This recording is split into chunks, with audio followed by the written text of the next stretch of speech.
Well, I have 5011 problems, and real estate is definitely one. You know, when I start these Carpool Confessions, a lot of times I don't know what the heck I'm going to talk about. So many things to talk about this week that have got me grinding, or at least got my gears grinding. I don't even know where to start on them. I don't know, it always just boils back down to, sales and how I hate the entire process. Because, I guess I'm a little bit different. I don't know, where do we start? The whole big thing with, Homes.com and Zillow this week. Homes.com, they sent out these packets to home sellers around the country, telling people to tell their agents to buy a $900 and something package. I think it was like $965 from Homes.com, to boost their engagement. Because people are not real nervous as heck right now because homes aren't selling. It's just a fact.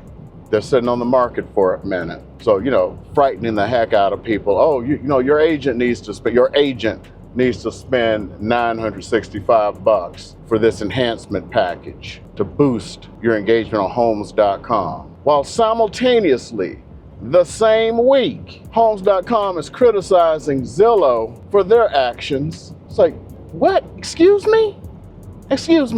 None of this makes any sense except for I'm going to kick somebody else in the teeth and then smile. That's just like one of the things. I don't know if I wanted to talk about the whole thing with credit reports this week. Everybody, cat fighting over it. For most credit reports you get, for trying to buy a house, buy a car, whatever, have always been by FICO. Everybody wants to know their FICO score. I always want to know the FICO score. There's a deep thing on FICO scores you may not know. I'll talk about it for just a half sec. The reason you can know your FICO score now? This one will blow you away. The reason you can know your FICO score now was kind of a lawsuit kind of thing where they found out that FICO, one of the components that was in FICO was your race. I'm serious. That is why your FICO got opened up. Because remember, you couldn't know your FICO score before. And even now, you really don't know it because there are multiple FICO scores. And the one that's actually used by lenders, especially when you're trying to get a mortgage, it's not the FICO score that you can get. So they're still keeping that one secret. That's when they go like, oh, I know my credit score. No.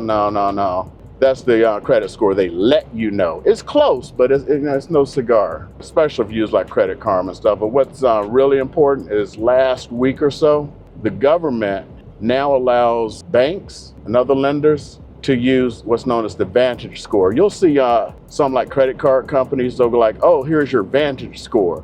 They weren't giving you the FICO, they were giving the Vantage score. Well, here's the thing about Vantage. It has a wider array of stuff that can go in there. So like your rent payments and stuff, so it can actually widen you up and give you a better chance to, get credit that you can use for buying houses, buying cars, and buying other stuff. Well, that's cool. Of course, FICO is, they kind of fighting back, Fair Isaac Corporation, because they're going to lose their monopoly. Nobody likes to lose a monopoly. But of course, now there's other part of it. All those people who use Klarna and all that other stuff to buy a pizza on 4 equal payments, and then going like, I ain't paying you back. Klarna is reporting to, guess who? Vantage. So now that score can be used. Those people who did that, they may be messed up. Ha ha.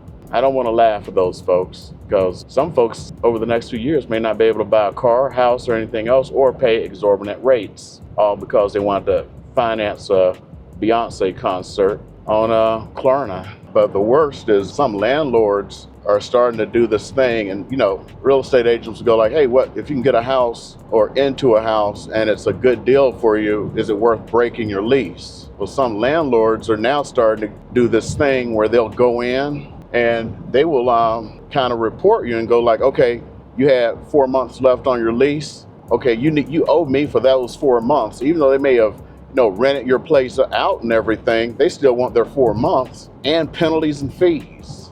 So there's always some kind of grifter, and that's what I want to get into. I did a video. I don't know if it's come out by the time I've made this. I don't think it has because I've been making so many of these because I've just been waxing poetically. And it has to do with like kind of my hatred of sales. I was at a thing yesterday. It's a leadership thing for my company. I'm in kind of like leadership or a leadership position. And like I said, I do things a little bit different. And the discussion came around something, trying to think of a way to put it into terms folks can understand. There are fees that realtors charge other than that commission that you're used to seeing or hearing about. And these fees actually started back in the financial crisis, back like in 2008 and stuff. And they kind of continued after the crisis was over. So what happened during 2008 financial crisis, folks you'd list your house, but the house would never sell. So the agent would never get paid. So they started adding these fees in as a way to at least get something. Well, when the crisis was over and houses were selling again,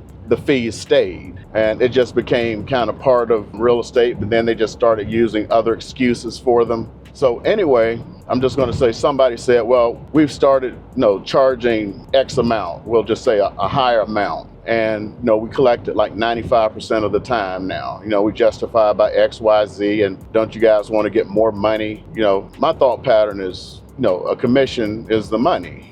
And we're going around and we're talking about stuff, and it's like, this is the kind of stuff I talk about in my videos. This is like, fodder for me. I'll talk about something like this, and this is like, people don't like real estate agents. When it's all said and done, they don't trust us. And there's reason why. And somebody said, well, you know what? We are underpaid as agents. How many people looking at this really believe real estate agents are underpaid? I don't come to the conclusion after many years, and I'm not just talking about real estate agents, everyone, I don't care what they believe somehow they are underpaid and they are due more.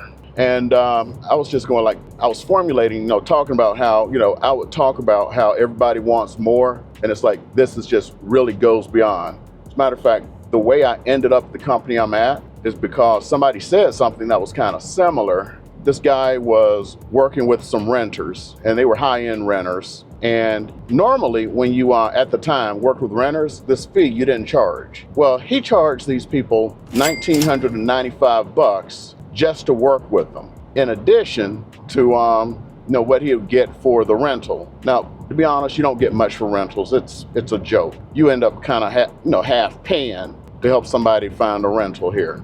That's why you'll see not a lot of agents don't work with renters. So the office manager, she's like, see, that is good thinking there. All I could think was, you're ripping people off. That's not the way it's done. But in the agent's mind, that's good thinking, getting more money out of people. I left and went to another company because it was immoral to me. But now and I'm just really thinking that that's the way everyone thinks. But anyway, when I'm talking about this, another agent's going like, yeah, that's a good idea. You tell them how everybody else is crooked, then they don't think you're crooked, and then you pretty much do the same thing, and they're not thinking you're crooked. I'm like, you're not getting it. It's like I met this guy one time, and we in real estate, they have this thing called the top 30 under 30, and this guy won the national thing from National Association of Realtors called top 30 under 30. So top 30 agents under 30. And he was showing me some of his techniques he used. And like at open houses, he would give people $5 Starbucks cards because it would so they wouldn't give like fake information. It's called a parapsychological thing, whatever. Because you don't want to sit there and take a $5 Starbucks card and give somebody fake information. So I'm telling this to somebody at it was Realtor.com conference. They used to have their conferences here in Vegas. And this girl, she's like, oh, wow, that's great. But what if I gave them a smaller card, like the cheapest coffee at Starbucks is this, and I'd give them this kind of card, and I could have more cards. And it's like, wow, just the thinking sometimes that people have. I just don't believe it. I just can't believe it. It's kind of like the way it is. It's the way it is. I don't know if I'd mentioned it when I did my solar video. It didn't take long. I said somewhere, some solar person's going to say something, and it's going to be, in the comments about, I just don't understand solar. Well, what somebody did, I don't know if I mentioned this anyplace else, but I'm just going to say it here. There's this technique that's a sales technique where somebody will put in your name into like a text and put a question mark. So I get a text the day after that video was released. It was Eric, question mark. I know what they were doing. It's a sales technique. My response is this someone using the old school sales technique of using a person's name with a question mark to increase response? Their response was, technique or not, it worked, didn't it? You responded. So anyway, They were solar, but they said they were not a solar salesperson. They were an installer. If I ever need anything installed, reach out to them. But that's sales. It's sales. Salespeople say whatever the hell, H-E double hockey sticks, they have to say to get something done. I remember one time I got a call from somebody. I had like a lifetime access to something, and they called trying to sell me something else, and I went, that's a good thing you called. I've actually been thinking about reaching out to you guys. I bought this lifetime access to X, and I've lost access to it. The person says to me, that's just the reason I called, and we'll talk about that. Then he goes into a sales pitch for whatever and never talked about what I was talking about. That's just the reason I called. Oh my goodness, these people. They're as bad as the scammers calling from India. Hello, this is Agent Jack from the IRS. I don't know who's worse, Agent Jack or those folks. At least I have the integrity. I had this guy we actually shared like a workspace back when I was on staff out at Hickam. His wife, he may actually see this. I don't know. I think he follows me on YouTube because his daughter is actually one of the top Instagram influencers in the country. Remember when she was a little kid. I'm not going to mention names here, be respectful. So she's like one of the top influencers in the country. As a matter of fact, during COVID, so this may like dox them right just by saying this, she actually got to interview Dr. Fauci. I'm like, I look at this thing, I call him up, I'm like, bruh, how does she interview Fauci? He goes, the White House gave us a call. I'm like, what? That's how big of an influencer she is. Anyway, they wanted to move to, they were thinking about moving to Vegas, and they were looking at these, expensive houses and everything, because, they're both retired officers too. And without getting into their history too much, the wife, she's a retired officer. She's going, Eric, do you think we should buy this house? And I look at her, I go, you should never ask a real estate agent if you should buy a house, because what they're going to do is say that you should, because their livelihood depends on you buying that house. And she said the thing to me, and I'm not trying to toot my horn here. I'll call her up, I'll get her on video. She goes, because of who you are, I know I can trust you. And I still wouldn't tell her, because I won't. If it's a bad deal, I have told people, I will hint to it, because I had this one guy, he was buying a house. Let's just say there was a track near his house. You know what a track is? I was telling him, you may want to consider that other place. And he's like, well, I know you real estate agents, you want to make more money from commissions and all this stuff. I was like, I wanted to go like, bro, I'd actually make more money off of this house. But I couldn't go, there's a track by your house. And that's what just kills me sometimes. There is a track by this house, and I would actually make more money selling you this house. You should consider the other house where there's no track. No, we're not actually supposed to tell stuff like that. And these agents who are running around going, oh, you shouldn't live here. You should live here. You should do this. And everybody wants to hear that stuff, but we're not supposed to do that. It stigmatizes houses. I'm not supposed to tell you, no, there's a crack house next door. It's really stupid rules and ways, but it's kind of like there's this company, I actually subscribe to their data now. It used to be much better in ways. They actually got sued. Because their data was too good. Can you imagine being sued because your data was too good? They were sued because people went like, hey, wait a minute. Somebody could use this super great data and use it for nefarious purposes. What nefarious purposes? Somebody could, their thought pattern was somebody could go in and craft a perfect neighborhood that excluded certain minorities or whatever. And that's why they got sued. So they changed their entire business model so you couldn't do that. You can't please anybody anymore. Anybody.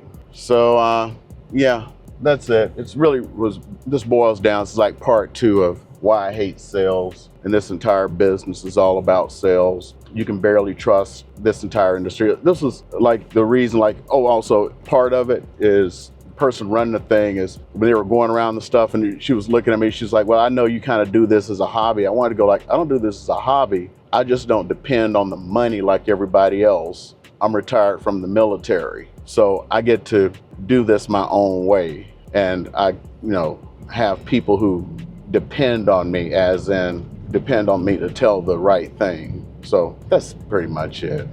By the same token, it works out in the bad way on the other end. I'll have people go like, well, since you're retired from the military, can't you just list my house for free? By the way, the folks who are running this yesterday, yeah, they live in like a $15 million house. They don't do crap for free. Elon Musk don't do nothing for free. You saw how bad he's crying because, Tesla sales are down. Rich people don't do nothing for free. I'll have people go like, well, since you're retired from the military, can you turn over your commission for helping me buy a house? I mean, I could really use that. Now, I have done some things. Like, there is a guy, to this day, he does not know this. It was a super, super low commission, like 0.5%. This was right before the market had changed. I never told him. This was like before the current rules and everything.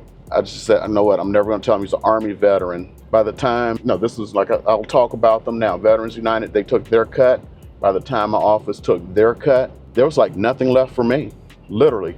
I didn't cry, I didn't say crap. I didn't go back, like some of these agents, well, I need something for myself. I didn't do jack. I was like, you're good, bro. Enjoy your townhouse.